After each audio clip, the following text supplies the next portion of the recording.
once you realize you are more than your flesh, you are more than your ego, and you start actually living by your spirit and walking in your light, God will bring you a sense of peace and joy you have never felt before. The reason I know this is because I'm finally living it. I'm finally walking in my light. And it took me a really long journey to get to this point. Everything that happened in my childhood up until now has prepared me for who I was destined to become. I think any person that's really gifted has some type of Achilles heel. Every superhero has their Achilles heel. Every superhero has a weakness that interferes with their superpower. Mine was anxiety. There was a lot of things that happened in my childhood that caused me to develop anxiety. Number one, I had a very anxious mother who was also very domineering. Secondly, I was molested when I was 3.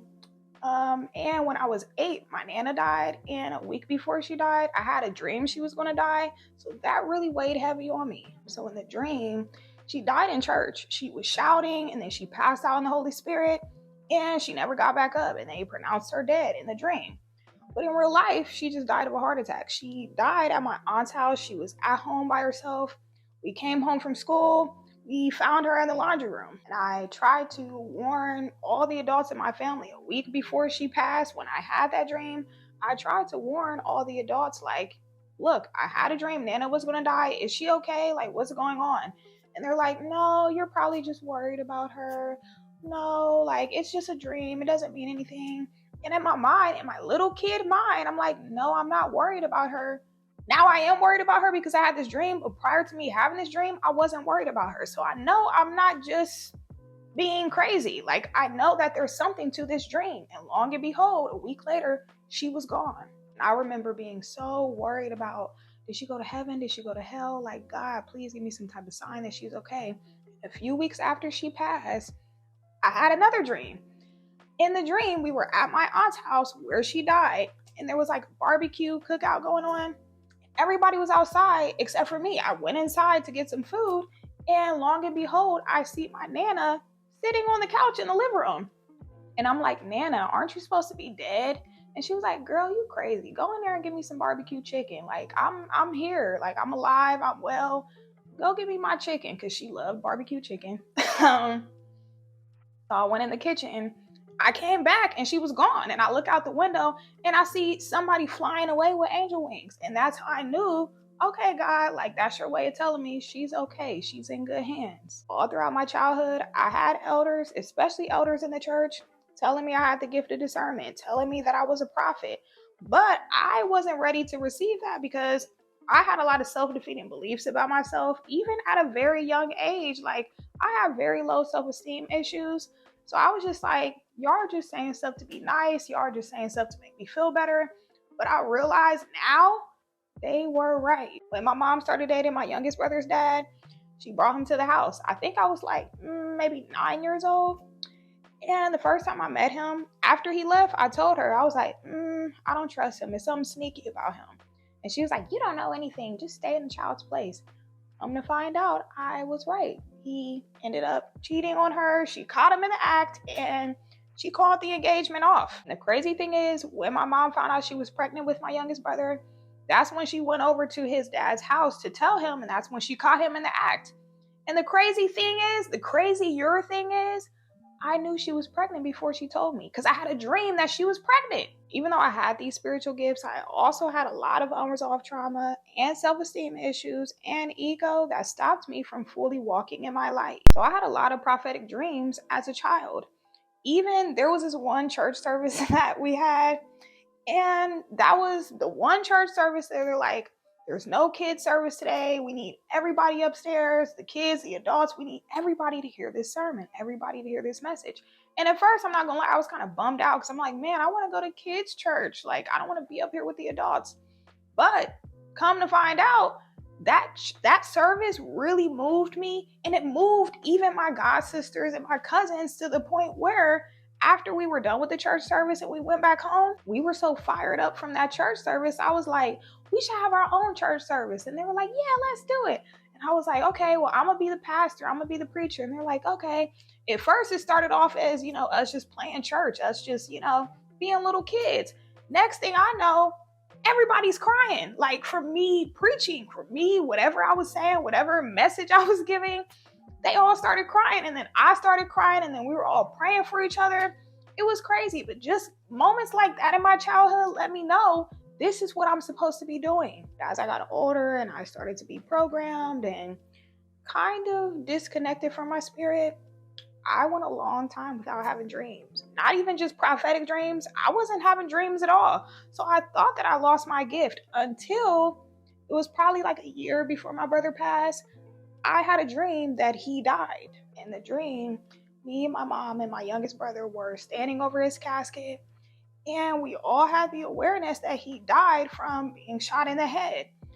What I didn't realize is that he was the one who shot himself in the head. In real life, it was revealed that he committed suicide, and he committed suicide by shooting himself in the head. And I'm not gonna lie, I was pretty upset with God because I'm like, why do you keep giving me these dreams? Like, I don't want to predict people in my family's death. I don't want to predict anybody's death, but especially not people that I love.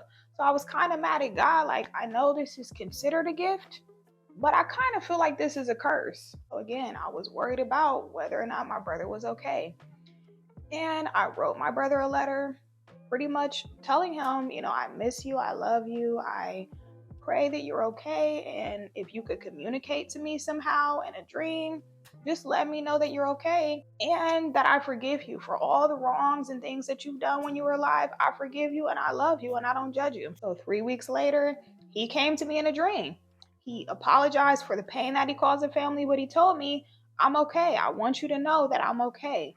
That's what gave me peace with his suicide. But the final thing that really woke me up, it really forced me to walk in my light and fully live in my purpose, was the relationship that I was in. That breakup, everything I went through in the relationship and even right after the breakup, that forced me to really start living in my purpose. That really woke me up. And I'll probably never publicly say everything I went through in that relationship. But what I will say is, I'm extremely grateful. I'm extremely grateful for that relationship because it taught me so many lessons, not just about relationships and love, but about life. I had to go through everything I went through in that relationship in order for me to become the woman I am today, in order for me to get to this point. And also, I feel like it prepared me for where I'm about to go. Somebody told me a while back that I was a light worker. I had no idea what that was. But when I did my homework, I'm like, yo, this fits me to a T. It makes perfect sense. My whole life's journey, especially my childhood, this makes perfect sense. There's different types of light workers. If you're curious, I definitely suggest you, do your homework. But the two types of light worker that I believe that I am is a messenger and a seer. I believe I'm a messenger because all the trials and tribulations I go through in life, I always end up being able to share a message or a lesson that I learned that ends up helping other people. I also believe I'm a seer because of the prophetic dreams that I have, the visions that I have. And through praying and meditating and watching things and reading scriptures, I have unintentionally started living by the fruits of the Spirit. And the fruits of the Spirit are love, joy, peace, patience, kindness, goodness, faithfulness, gentleness, and self-control. And lately I've been seeing 333 a lot. And I wondered, what does this mean? I know it has to mean something. It's not a coincidence that I keep constantly seeing 333 everywhere. Come to find out, one of the reasons for seeing 333 a lot is Christ consciousness. And like I said, I've been living by the fruits of the Spirit unintentionally, and living by the fruits of the Spirit is Christ-like.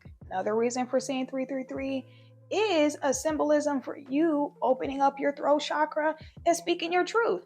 And it's crazy because, as you guys can tell, I've been a lot more consistent. I've been posting videos a lot. Even with Instagram, I've been posting a lot of Instagram reels, and I haven't even been forcing it. It's just been pouring out of me. And it's because I'm finally speaking my truth. Even though, I've openly expressed in the past, sometimes my voice shakes and cracks because I have anxiety. But regardless, I don't give a I'm going to speak my truth, and I'm going to share these messages that I believe that God has given me to share. I'm not going to lie. There was a point in time where I was like, I'm cute, I have a nice body. I could just post a bunch of sexy, cute pics on Instagram and hopefully get a lot of followers. But there was a little voice inside of me telling me, like, Kyla, no, you're different. Stop trying to be like everybody else, and you need to be who I designed you to be. That voice was God telling me, you have very special spiritual gifts that I gave you and you need to use. Stop trying to be like, and no disrespect to, pretty Instagram girls, because I like looking at y'all. But I know that I'm different. Even though, yes, I could fit that description if I wanted to, that's soulfully, that's not who I am. Once I realized that and I really started walking in my light and saying, you know what, I'm not about to be trying to post cute, sexy pics just to get attention or just to get followers. I'm about to share these messages. I'm about to get these messages off. Ever since I took that approach, my followers have been like constantly growing faster than they ever have. And it's not even about the followers, it's about the simple fact that I'm living in my purpose. Me living in my purpose and walking in my light, that's what's gaining me all these followers. And it's not just a bunch of thirsty dudes following me, it's a lot of people who are kindred spirits. And how I know they're kindred spirits, some of the people who have been following me, just out of curiosity, I'll go on their profile just to see, what they're about or whatever. And a lot of times they will have something about God in their bio, or they'll have some type of scripture in their bio. And I'm like, yo, I know this is not a coincidence. Everything is spiritual. And the fact that I am living in my purpose and sharing these soulful messages, that's the reason why I have people following me who are similar to me, who are on the same or similar spiritual path. But even in real life, I've noticed a huge shift in myself.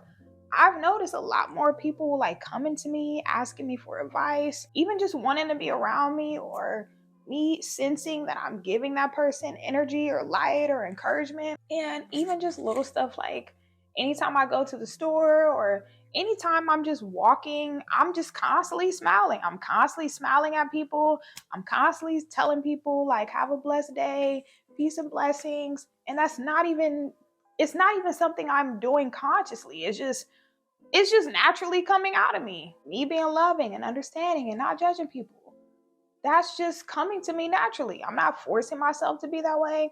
It just feels good soulfully to be that way. And that's how I know, Kyla, this is who you were destined to be all along. Another thing I forgot to mention, even with the music that I've been making, is very spiritual, very introspective. And I didn't even intentionally do it that way. It's just been coming out of me. And I feel like my spirit has been telling me, Kyla, it's time. You have to actually say something in your music. You can't just be like everybody else. You have a responsibility, because as much as we try to deny it, music is very powerful and music sets vibrations. I'm not gonna lie to y'all. I'll be happy every day I wake up. I look forward to the day. A lot of times I'll wake up and I meditate, I pray, and then I start blasting music and dancing around the house because I have so much joy in my heart. And I believe the reason why I have so much joy in my heart is because I'm finally walking my light. I'm finally living in my purpose, truly living in my purpose. And it's crazy because for some reason I knew once you turn 30 or once you're close to turning 30, you are going to have a crazy metamorphosis.